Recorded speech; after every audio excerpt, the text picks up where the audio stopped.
tore through Shinnok's flesh, reducing him to a bloody pulp.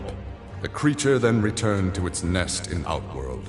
It continued to venture forth looking for suitable hosts for use in establishing a new hive. The alien found more than a few intriguing species and dragged them back to its lair. Once a queen had been spawned, the alien's new hive multiplied quickly and spread unchecked throughout the realm. Emperor Kotal Khan attempted to save Outworld in a desperate final attack on the alien's main nesting ground. The attack failed. Outworld belonged to the aliens.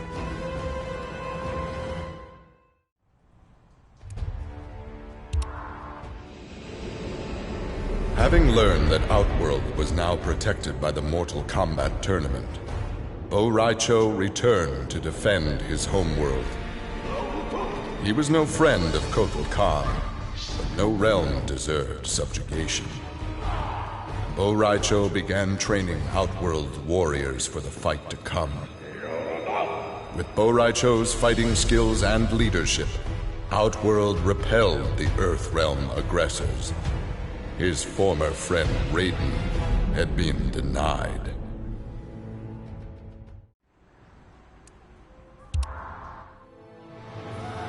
Cassie Cage's impressive victory over Shinnok led Raiden to give her a new important task: hunting down a soul stealer. Cassie did not have to be told that the suspect could be a resurrected Shang Tsung. Having tracked him from the site of his last known assault, Cassie confronted the withered old man. He fought desperately but was ultimately defeated. As the old man lay dying before her, Cassie asked his name. With a mixture of sadness and relief, he whispered, "Shujinko."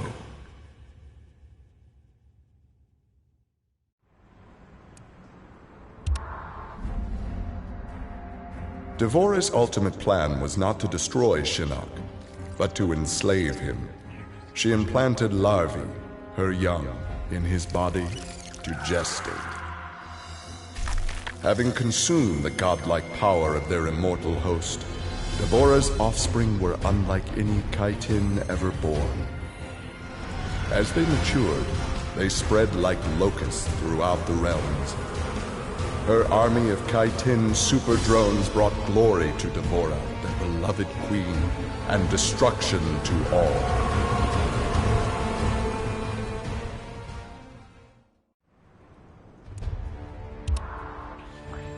Alone once more, Ermac searched the labyrinthine corridors of Shao Kahn's old fortress, searching for the source of a faint voice calling to him.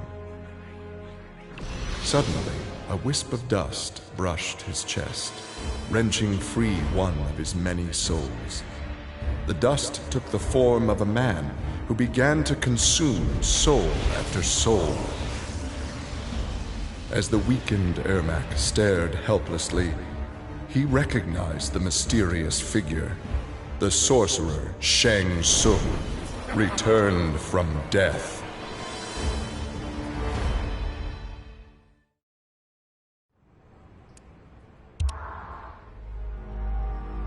Nearly 150 years ago, Erron Black had been hired by Shang Tsung to assassinate an Earthrealm warrior.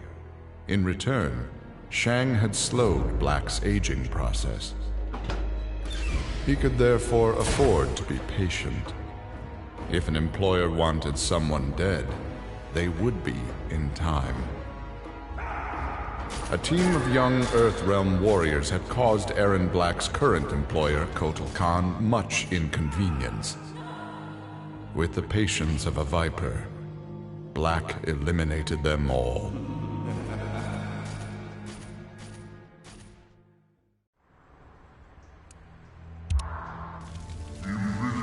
For many years, Farah and Tor were a symbiotic pair, as is natural with their species. But that bond was broken when Farah came of age and began the Great Transformation. Farah Tor returned to the Tarkatan Wastes, where Farah began her metamorphosis. The process took an agonizing 3 Outworld years. during which time Tor withered and died. Now a brute, Farah will be chosen by a rider. A new symbiotic pairing will be forged, and new battles will be won.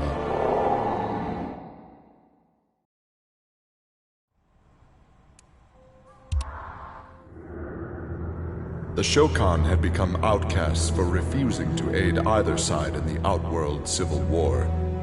But with the conflict over, Prince Goro decided to re-enter the political landscape. Kotal Khan's armies were weak from years of battle. Melina's rebels were scattered. It was an easy matter for the Shokan to seize control. The newly crowned Emperor Goro had his rivals exterminated. No Ashtek, Kaitin, Edenian, or Tarkatan would usurp his throne.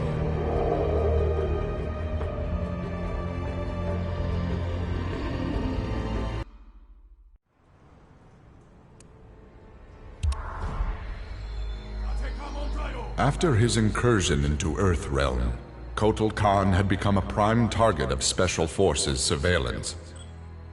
Jackie Briggs was assigned to monitor his activity. Jackie followed Kotal Khan to an equatorial jungle, where he entered a hidden pyramid. Inside, he retrieved a glowing crystal skull. Jackie attacked the Emperor and raced away with the object. Jackie was praised for her work, but couldn't help thinking her interference was what Kotal Khan had wanted all along.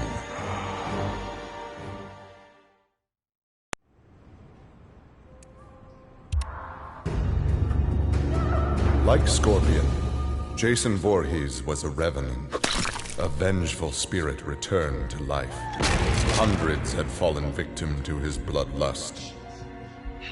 Liu Kang, now ruler of the Netherrealm, took notice. An immortal killer like Jason would be useful in his plans for conquest. He drew Jason into the Netherrealm and offered him an endless bounty of slaughter, in return for his allegiance. Jason's simple reply was to destroy Liu Kang.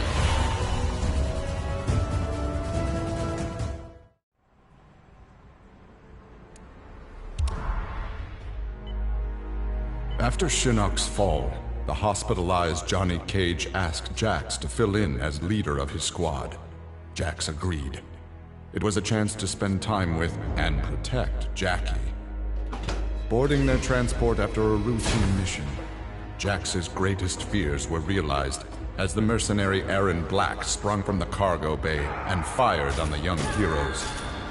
Fortunately for Jackie and company, Jax's quick reflexes and bulletproof arms deflected the assassin's rounds. Jax quickly subdued Black, then slipped into shock as a red stain engulfed his chest.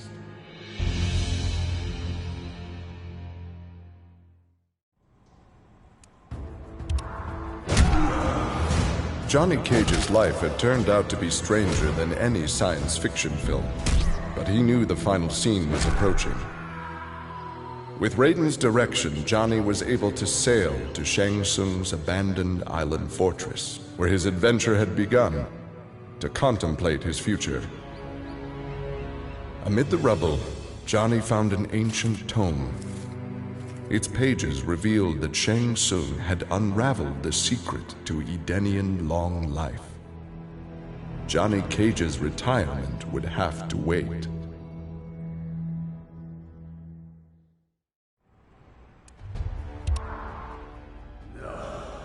Kano had always been a survivor, but even he would one day succumb to fate.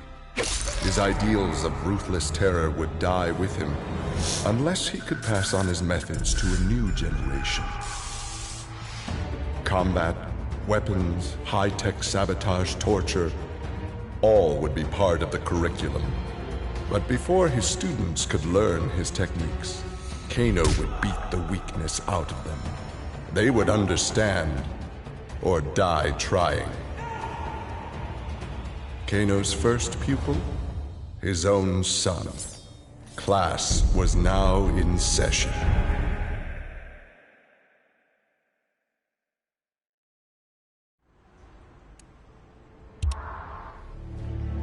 Having defeated Shinnok, Kenshi joined Takeda on his quest to avenge his mother Su-Chin's murder. Their travels took them to a cave where he and Takeda freed a man, Taven, encased in a stalagmite. Kenshi told Taven that his brother, Dagon, was the founder of the Red Dragon Assassin Clan. Dagon had not only murdered Su-Chin, but his and Taven's parents as well. Together, Kenshi, Takeda, and Taven lay siege to the Red Dragon base. Dagon fell victim to Kenshi's rage.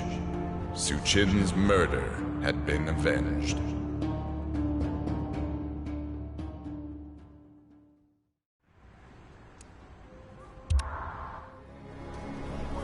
Kitana found herself walking the streets of a magnificent, shining city. This was Edenia, a realm freed from Outworld, and Kitana was its beautiful queen. This was the timeline unaltered by Raiden. Earthrealm had been destroyed by Shao Kahn, but Kitana had survived Armageddon and united the other realms to destroy him. Long-lasting peace was the result. Kitana awoke from this vision to find herself in the Nether Realm.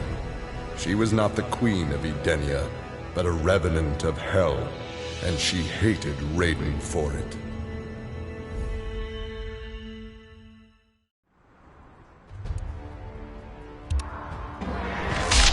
Kotal Khan returned to Outworld determined to rebuild his forces.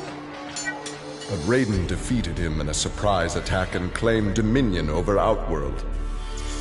Desperate, the Emperor called upon the Elder Gods to aid in preserving his sovereignty. They granted his request, invoking the most sacred of contests.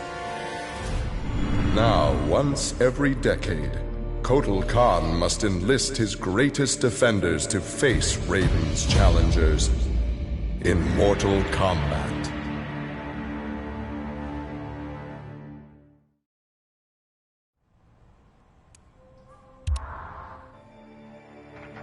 For his role in saving Earthrealm, Kung Jin's family created a statue in his likeness for inclusion in Raiden's revered collection. But Kung Jin's thoughts were with one no longer accepted by his family, Kung Lao. Kung Jin set out to locate his cousin and found him in the Nether Realm. Raiden believed Kung Lao's tortured soul was forever trapped without Quan Chi's magic to free him. But Kung Jin knew the Shaolin was stronger than any sorcerer's spell. He vowed to help Kung Lao fight off the evil that had remade him.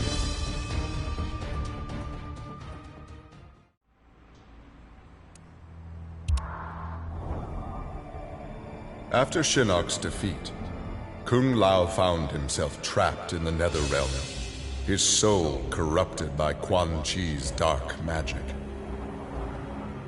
There he would have remained but for the aid of his cousin Kung Jin.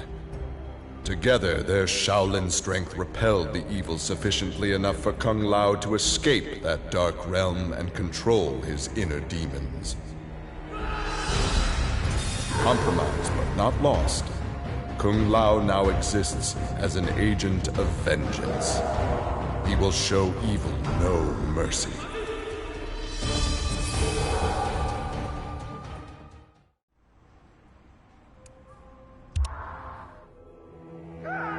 Leatherface had cut down the old man in the strange outfit.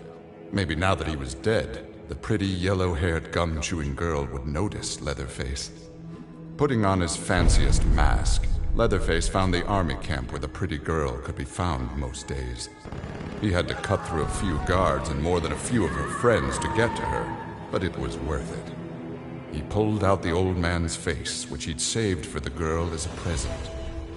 The girl didn't want the present, and she wasn't being nice. So Leatherface chopped her into tiny pieces for Drayton to use in his chili. He then took off his mask and set to work on the girl's face. If she wasn't going to be his girlfriend, she could be his in other ways.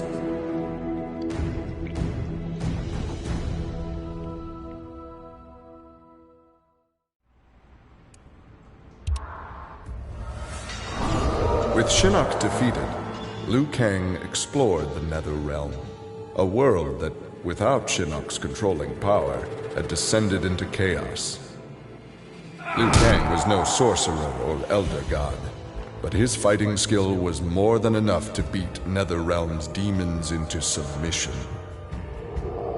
Liu Kang realized that Netherrealm was his for the taking, and that ruling appealed to him. He would assume Shinnok's throne and ponder the conquering of other realms.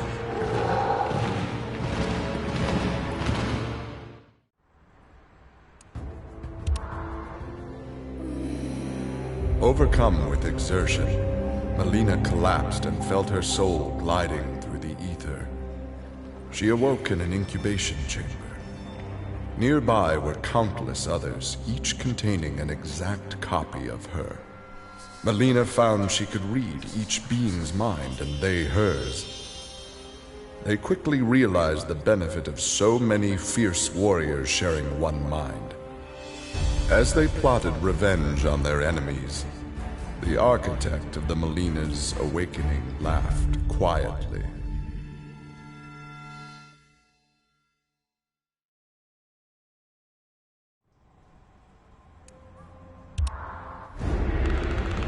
This world called Earth produced many worthy opponents, which made for excellent sport. Some possessed a power previously unknown to the Predator's race: sorcery. The Predator sought to harness this new power for use in his conquests. He analyzed a trophy from a recent battle and eventually discovered its secrets. With the power of sorcery, the Predator was unstoppable and decimated whole worlds single-handedly. He had become the apex predator.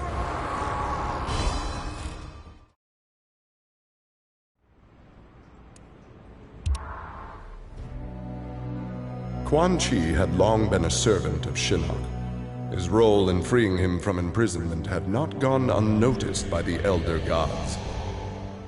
Shinnok was no longer a threat, but Quan Chi's actions had given rise to a new power. After much deliberation, the Elder Gods contrived a plan to rebalance this power before it grew further. Free will was burned from Quan Chi's soul and replaced with a single directive. He must kill Raiden.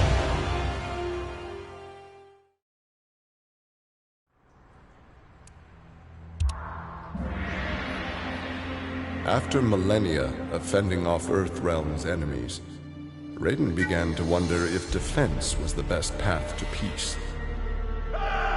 In a change of tactics, Raiden and the Shirai Ryu attacked Kotal Khan's armies before they could rebuild. They decimated the Emperor's forces, leaving Outworld at their mercy. The victorious Raiden claimed dominion over Outworld. The first of many threats to Earthrealm had been removed.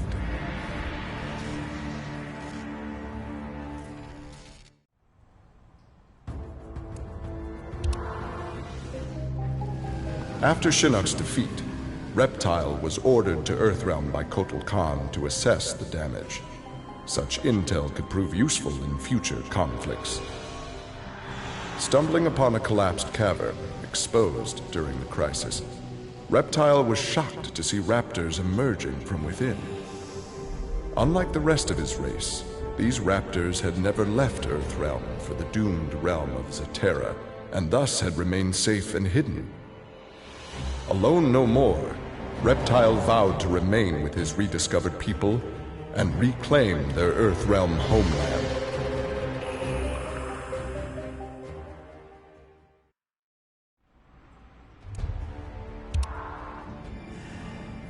Remorse for his role in resurrecting Shinnok weighed heavily upon Scorpion's soul. His desire for vengeance had brought Earthrealm to the brink of destruction. Scorpion offered to perform harakiri to atone for his offense. But Raiden suggested a more productive alternative. Instead of death, Raiden sentenced Scorpion to life. He imbued Scorpion with a small portion of the Jinsei's power, linking him to Earthrealm's essence. Scorpion and his Shirai Ryu clan would protect the Jinsei and Earthrealm forever.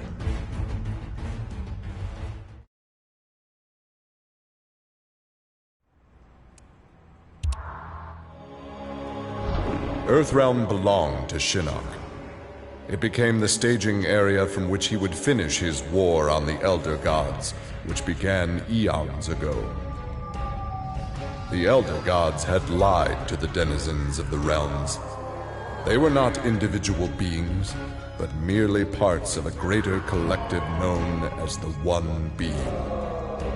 Shinnok would merge the realms and awaken him.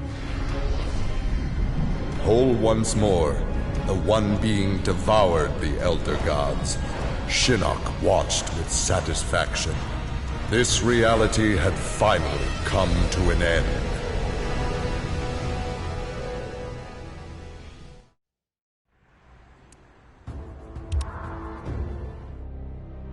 Exhausted by her ordeals, Sonya slipped into a deep sleep and began to dream. Kano held Jax and Cassie hostage. He made Sonya choose who would live and who would die. Seeing no way to free them both, she chose Cassie and screamed as Kano killed Jax before her eyes. Still screaming, she was awoken by Johnny. He had horrific news. Jax was dead by an assassin's bullet.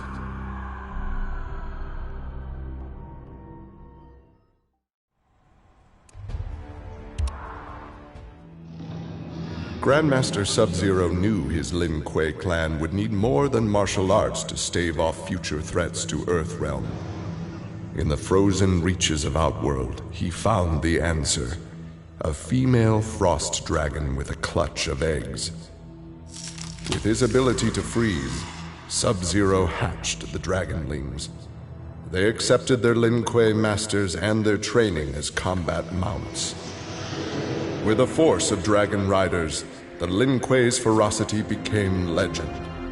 None dared risk conflict with Earthrealm.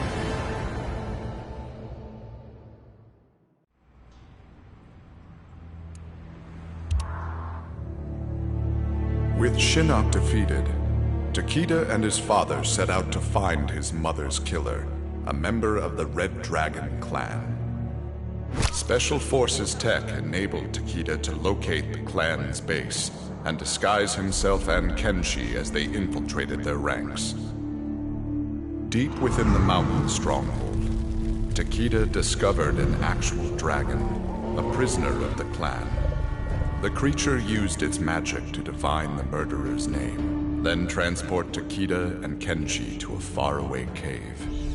There they discovered a man encased in a stalagmite. The dragon had said this man would also have reason to confront Su Qin's killer. Takeda began to free him.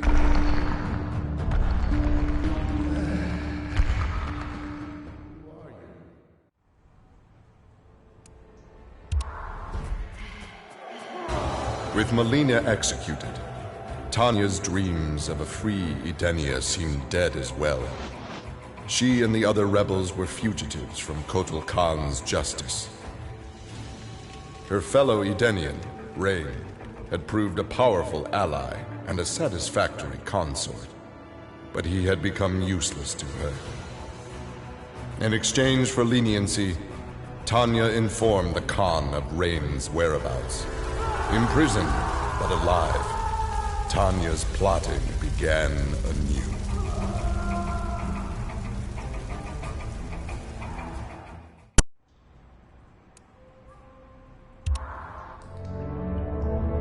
Standing over Shinnok, Tremor reveled in his power. Much had changed since the Black Dragon's excursion to the Dream Realm. Kano had sent Tremor's team there to retrieve a psych bomb to be used in Kano's theft of Shinnok's amulet. Exposure to that realm had increased Tremor's power and expanded his mind. He would evolve into an Earth Elemental, a demigod whose power would rival that of Raiden and Fujin.